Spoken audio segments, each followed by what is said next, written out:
Welcome into Philadelphia Eagles Now by Chat Sports. I'm Chase Senior. Hope all of you out there are having a fantastic weekend. On the show today, we're going to go in-depth on Nolan Smith as well as Jalen Carter because the rookies continue to get rave reviews heading into year one after being first-round picks in the 2023 NFL Draft by Howie Roseman and this front office. First, though, this is today's poll question, and I want to gauge where Eagles fans are at here. Which first-round pick and which former Georgia Bulldog are you most excited to see here in 2023? JC for Jalen Carter or NS for Nolan Smith? Let's begin here with pick number 30 in Nolan Smith. He's been putting out workout videos on top of workout videos all throughout this offseason.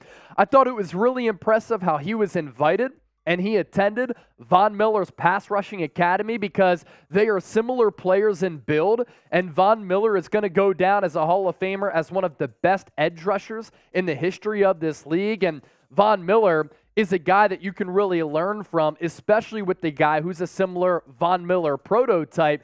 And then Von Miller said to Nolan Smith during that pass rushing academy, young fella, take advantage of your opportunity, and it looks as though Nolan Smith is trying to do just that at the start of his career.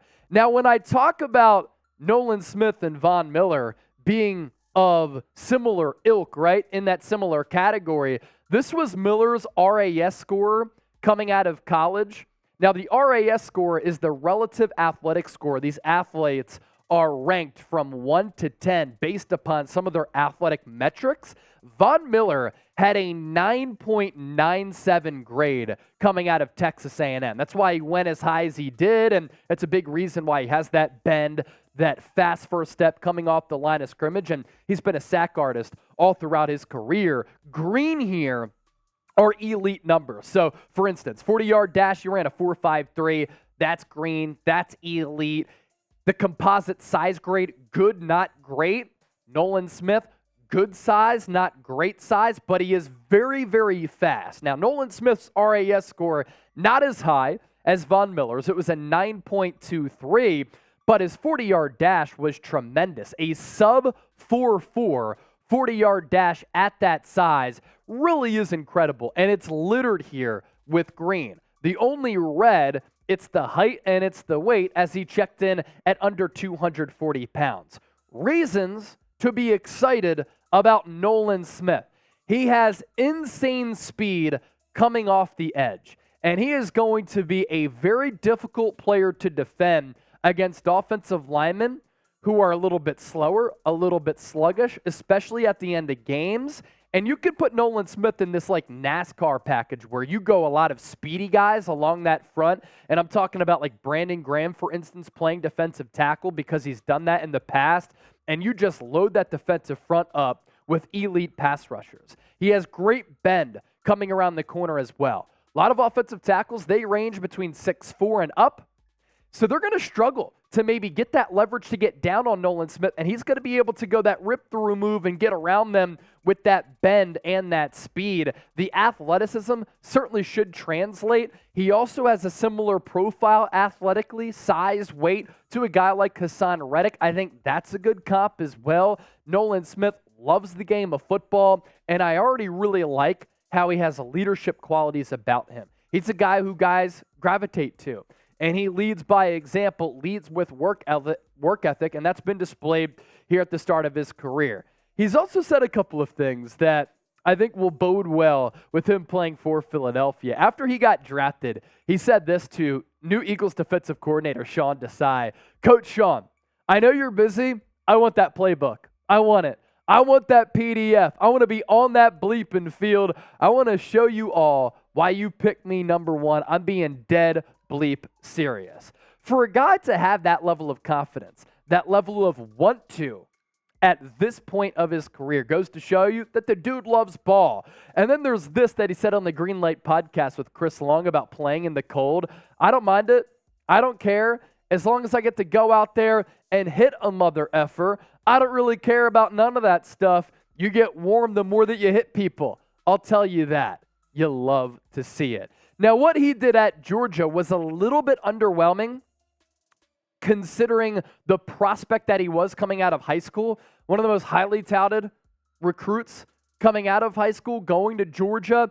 Injuries, a little bit of a concern, and lack of production, a little bit of a concern. But could he be a player who plays a little bit better at the NFL level, especially when he's going to be on this defensive line with a bunch of dogs, no pun intended, and he's going to have some open opportunities to get after the opposing quarterback. Like the last 2 years, he did combine for a total of 7.5 sacks, missed some time this past year, but I think that this guy will be a better pro player than he was in the college ranks. Make sure you subscribe to the show for year-round daily coverage of the Philadelphia Eagles training camp, less than 2 weeks away. We're going to really ramp up our coverage right here on the show. We're on the road to 50,000 subs, so make sure you lock us in and hit that sub button. Before we pivot to Jalen Carter here, how about this huge sale? This Eagles retro polo was $70, now on sale for just $35. How do you get it? Very easy. You see the link down below me,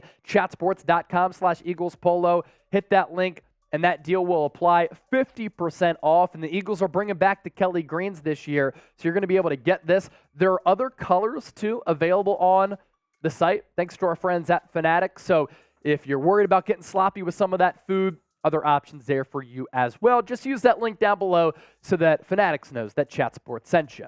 Now let's go to Jalen Carter here. Slimmed up Jalen Carter, he could terrorize the league. He could really, really be a problem. Remember, before he ran into some of the legal situations at Georgia, being involved, somewhat involved, I should say, in that crash in which 2 people unfortunately passed away, our thoughts and prayers with them and their families, Jalen Carter was thought to be maybe the best player in this draft, and he was thought to maybe go number 1 to the Chicago Bears if they didn't trade out of that slot. A slimmed up Jalen Carter could be very interesting because he kind of flunked his pro day a little bit at Georgia. He was overweight, he was sluggish, he was out of breath, he cramped up, he had to cut it short.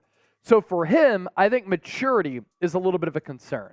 The body type was a little bit of a concern at the pro day. But if he's in better shape, look for him to get a lot of snaps in year 1 because I think that he could be an impact player from the jump. More thoughts on Carter here. I think the potential for him, absolutely limitless.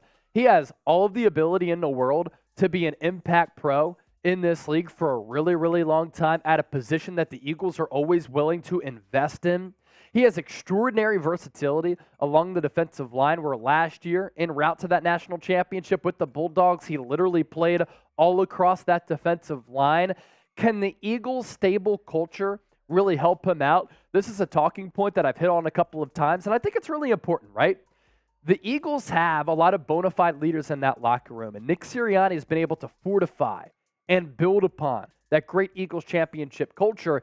He now walks into that locker room with a bunch of former Georgia teammates as well, as we look at that last point, with a lot of future Hall of Famers on this team as well. Guys like Jason Kelsey and Lane Johnson, Jalen Hurts as one of the top quarterbacks in the game, James Bradbury, Darius Slay. Like the list goes on and on and on. Hassan Reddick, Brandon Graham, Fletcher Cox, all-time franchise greats that we're talking about in this conversation. They're going to keep him in line, hopefully. And if he messes up this opportunity, that's on him. Because the opportunity is there to seize the moment and have a terrific career. We talk about the versatility here with this point here, point number 3. Take a look at the snap alignment for Jalen Carter in his final season in Athens.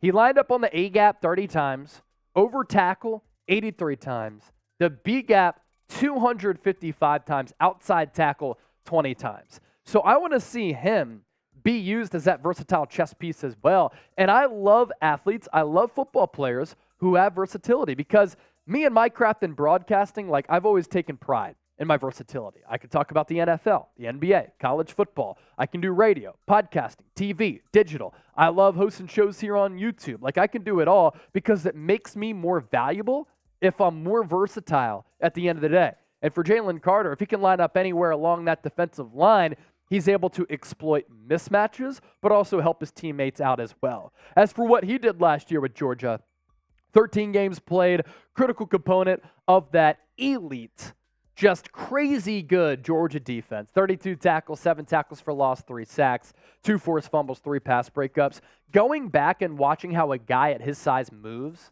how he can track down quarterbacks, running backs, wide receivers, and really go sideline to sideline, but up and down the hashes. It's really crazy to see how mobile he is. Now, if you're a fan of us here on Philadelphia Eagles now, I want to show you some love down in the comment section with some hearts. You're a real one, right? If you're subscribed, you tune into the show, and you appreciate what we do because we appreciate you. Give me your real one roll call. Thanks for tuning in, and don't forget to subscribe if you haven't already done so.